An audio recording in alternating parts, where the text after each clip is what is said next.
Hello hello Radhi, నాతో మాట్లాడకు. ఏమైందమ్మా? ఏం లేదు. మీ అన్నయ్యతో చెప్పవా? నీతో చెప్దామంటే మేమున్న ఊళ్ళో నువ్వు లేవు, నువ్వున్న చోటికి మేము వస్తే ఇప్పుడు ఇంట్లో లేవు. ఊళ్ళో ఉన్నానా ఇంట్లో ఉన్నానా అనేదానికన్నా నీకు గుర్తున్నానా లేదా అనేదే నాకు ముఖ్యం. హ్యాపీ బర్త్డే అన్నయ్య. హలో హలో అన్నయ్య. అన్నయ్య, నిన్ను చూడాలనుందిరా. నీ పుట్టినరోజు కదా అని అర్చన చేయించడానికి గుడికి వెళ్తున్నాను అన్నయ్య. వచ్చేటప్పుడు రానా? నేనే వస్తాను.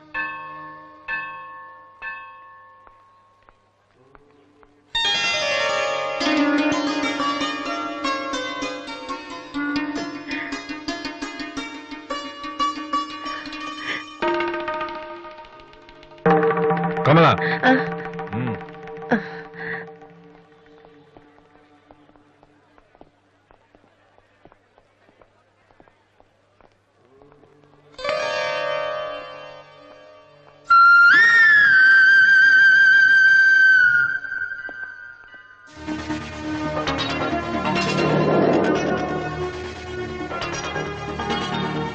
నాన్న, ప్రసాదం తీసుకోవడం మర్చిపోయాను నాన్న. టైం అవుతుందమ్మా.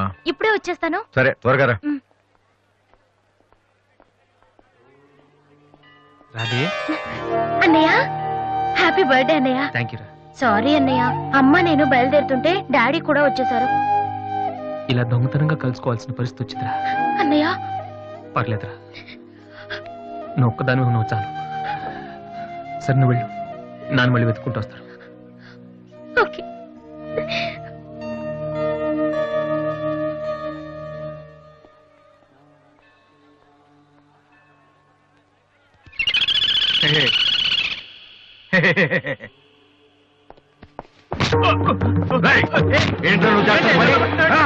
నేనేం చేశాను?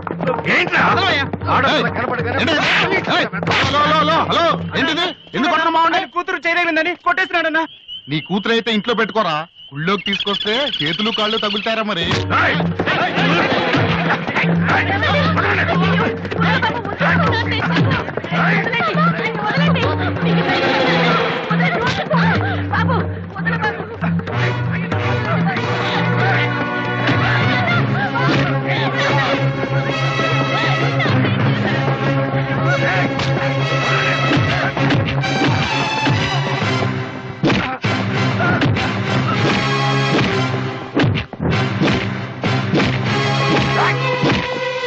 ఏంట్రా? అమ్మాయి ఏంటి? ఏంట్రా? అమ్మాయి తెలియక అమ్మాయికి చెయ్యి తగిలి అమ్మాయికి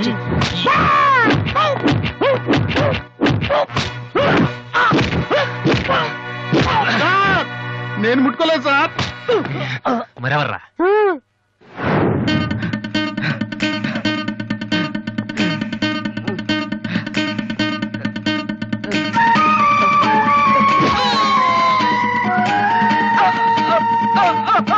నువ్వేనా చేసింది? ఇది ఆంధ్రానా ఆఫ్ఘనిస్తానా? అమ్మాయి మీద చెయ్యేస్తే చెల్లెల మీద చెయ్యేస్తే చేతులు కొట్టేస్తున్నాడు సార్. మళ్ళీ అమ్మాయిల మీద చెయ్యేసావా?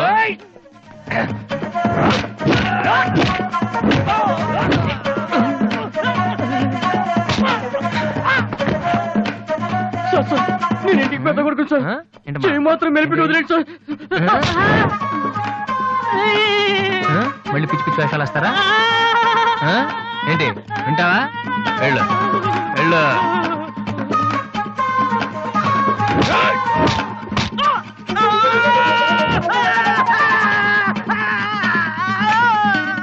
సార్, ఇలా వదిలేస్తే మా బ్యాచ్ మొత్తం వికలాంగుల కోటాలో ఎస్టీ బూత్ పెట్టుకోవాలి. ఆ అబ్బాయి చెప్పండి సార్.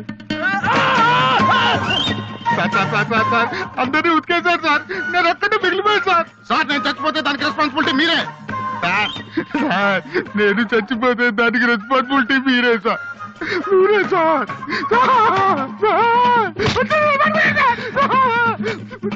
వాడిని వదిలే.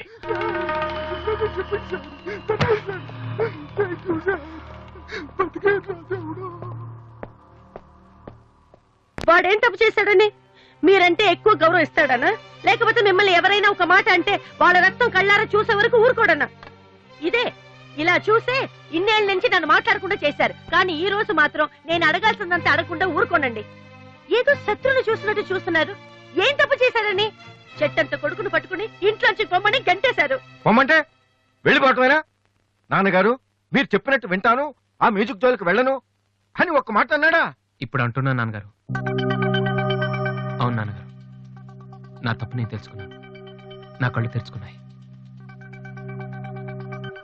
అదేంట్రా పరాయి వాళ్ళలాగా అక్కడే నించున్నావు? లోపలికి రా బాబు. లేదమ్మా, నాన్నగారి పర్మిషన్ లేకుండా రాను. చూసారండి డాడీ, రోడ్డు మీద రాంగ్ రూట్ లో వెళ్తూ ఎవరైనా యాక్సిడెంట్ చేశారనుకోండి, ముందు హాస్పిటల్ కి తీసుకెళ్లి ట్రీట్మెంట్ చేయించాకే కదా కేసు పెడతారు. అలాగే అన్నయ్య చేసిన తప్పుకి ముందు ఇంట్లోకి పిలిచి ఆ తర్వాత మీ ఇష్టం వచ్చిన పనిష్మెంట్ ఇవ్వండి. ప్లీజ్ డాడీ, అన్నయ్యని రమ్మని చెప్పండి ప్లీజ్. ఇంకా ఏంటండి ఆలోచిస్తున్నారు? మీ మాట వింటానంటున్నాడుగా. ఇక జన్మలో మ్యూజిక్ మాట ఎత్తను నాన్నగారు. కనీసం టేప్ రికార్డర్ కూడా విన్ను. సరే, ఏదో ఒకటి ఆడో మనం. లోపలికి రా. అన్నయ్య లోపల రా. నువ్వు వెళ్ళి, నేను తర్వాత వస్తాను. ఓకే. వెళ్ళు.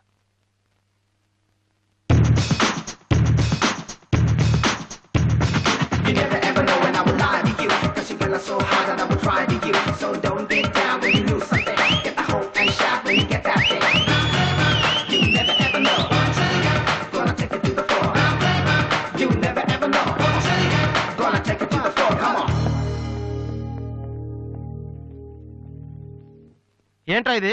నిన్న దాకా మ్యూజిక్ కోసం ఫ్యామిలీని కూడా వదిలేస్తాను. ఆఫ్టర్ ఆల్ ఒక అమ్మాయి కోసం మళ్ళీ ఇంటికి వెళ్ళిపోతావా? యాడ్ చేస్తాం, ప్రోగ్రామ్ ఇస్తాం అని చెప్పేసి వాళ్ళ అడ్వాన్స్ తీసుకున్నాం తెలుసా. వాళ్ళ సంగతి ఏం చేద్దామా? మొన్న మీ నాన్న పిలిచినప్పుడు వెళ్ళిపోయిన హ్యాపీగా ఫీల్ అవ్వాలరా, కానీ ఇప్పుడు అమ్మాయి కోసం వెళ్ళిపోతున్నా చూడు అదే. అంటే మీ నాన్న కోసం ఐపీఎస్ చదువుతావా? ఎంతకాలం మాతో చెప్పిందంత అబద్ధమా? అయిపోయిందా? దివ్యని ప్రేమించడానికి మ్యూజిక్ చెయ్యకపోవటానికి సంబంధమే లేదు. నాకు మ్యూజిక్ అంటే ఇష్టం, దివ్య అంటే ఇష్టం. ఏ రెండు కోరుకోవటం తప్ప? ఒక మనిషి గొప్పవాడు కావాలంటే వాడు ప్రేమించకూడదా? లేకపోతే ఏ అమ్మాయి వైపు తలెత్తి చూడకుండా ఉంటే వాడు గొప్పవాడు అయిపోతాడా? ఆఫ్టర్ ఆల్ మనం తినే భోజనంలో 4 కూరలు కావాలి, జీవితంలో మాత్రం ఒక మ్యూజికే కావాలా? బతికినంత కాలం ఒకే పని చేస్తానంటే కుదరదరా. స్కూల్లో కూడా చదువుతో పాటు గేమ్స్ కి టైం ఉంటుంది. అలాగే లైఫ్ లో కెరియర్ తో పాటు ప్రేమకు కూడా చోటు ఉంది. ఇది మీరు నమ్మకపోవచ్చు, కానీ నేను నమ్ముతున్నాను. నేను ఇంటికి వెళ్ళడం కోసం మా నాన్నతో మ్యూజిక్ వదిలేసానని అబద్ధం చెప్పాను. ఎందుకో తెలుసా? దివ్య కోసం. రే, ఐశ్వర్యరాయని అమలాపురంలో ఉండి ప్రేమిస్తే సరిపోదరా, బాంబేకి వెళ్ళి ప్రేమించాలి. అందుకే నేను ఇంటికి వెళ్తున్నాను. ఒక్కసారి తన ఐ లవ్ యూ చెప్పని ప్రేమిచ్చే ఇన్స్పిరేషన్ ఎంత గొప్పదో మీ అందరు ప్రూవ్ చేస్తాను. అప్పుడు చూపిస్తారా నా మ్యూజిక్ అంటే ఏంటో. ఈ రోజు అపాయింట్మెంట్స్ ఏమిటి? 10 o'clock గోపాలకృష్ణ గారు ఒక ఆయన ఉన్నారు సార్. వచ్చారా? వచ్చారు సార్. పంపించు. Good morning sir. Good morning, కూర్చోండి. థ్యాంక్ యూ నువ్వా? గోపాలకృష్ణ రమ్మంటే నువ్వు వచ్చావేంటి? సార్. నేనే వేరే పేరు మీద అపాయింట్మెంట్ తీసుకున్నాను, లేకపోతే లోపల రానివరని. First you get out. You get lost fast. ఒక్కసారి నేను చెప్పేది వినండి సార్. మనిషికి టాలెంట్ లేకపోయినా పర్వాలేదు, కానీ సిన్సియారిటీ లేకపోతే చాలా కష్టం. నీకు అది లేదు. సార్ నాకు ఇంకేమీ చెప్పొద్దు. Don't come to my office again please. Hello, Upendra గారా? మీరెవరు? నేను మీ అబ్బాయి ఎంసెట్ ఎంట్రన్స్ జరుగుతున్న కాలేజీలో ఇన్విజిలేటర్ని. సార్, మీ వాడు పరీక్షకి 40 నిమిషాలు లేట్ గా వచ్చాడు. ఆహా. హాఫ్ అన్ అవర్ దాటితే ఎలా చేయం. మీ వాడిని అడిగితే ట్రాఫిక్ జామ్ అయిందని చెప్తున్నాడు. ఆ. మీతో మాట్లాడమని ఒకటే ఏడుపు. తర్వాత మీరు గొడవ చేయకూడదని ముందే ఇన్ఫార్మ్ చేస్తున్నాను. సార్, మా వాడ పచ్చవాడాడు సార్. చాలా సిన్సియర్ స్టూడెంట్. నిజంగానే ట్రాఫిక్ లో ఇరుక్కుపోయింటాడు. సార్, ఈసారికి ఎలాగైనా వాడి పరీక్ష రాయనివ్వండి sir. I'm sorry please sir. Sir please sir.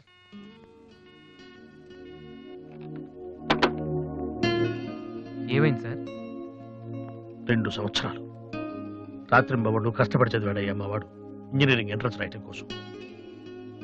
కొంచెం లేటుగా వచ్చాడని మెర్సిలెస్ గా పరీక్ష రాయనివ్వనన్నాడయ్యా ఇన్విజిలేటర్.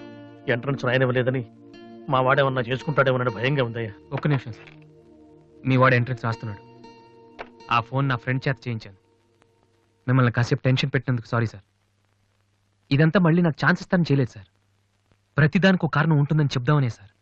మీ వాడికి ఎంట్రన్స్ ఎంత ముఖ్యమో నాకు మ్యూజిక్ కాంపిటీషన్లో సెలెక్ట్ అవడం అంతే ముఖ్యమని చెప్పడానికి చేశాను సార్. మీ వాడు ట్రాఫిక్లో ఇరికిపోయాడంటే వెంటనే నమ్మారు. కానీ ఆ రోజు నేను ఆడిషన్కి రాలేకపోవడానికి కారణం ఉందంటే నమ్మక్కర్లేదు సార్. కనీసం వినటం లేదు కూడా. మీరు నాకు అవకాశం ఇవ్వక్కర్లేదు, కానీ నాకు సిన్సియారిటీ లేదని మాత్రం అనొచ్చు సార్. నేను మా నాన్న తిడితేనే పాడలేదు, కానీ మీరు ఎన్ని తిట్టినా భరించాను. ఇంతకంటే నా సిన్సియారిటీ ప్రూవ్ చేసుకోవడం నాకు తెలియదు. ఇంకెప్పుడు మీ ఆఫీస్కి వచ్చి మిమ్మల్ని విసిగించు. I'm sorry sir.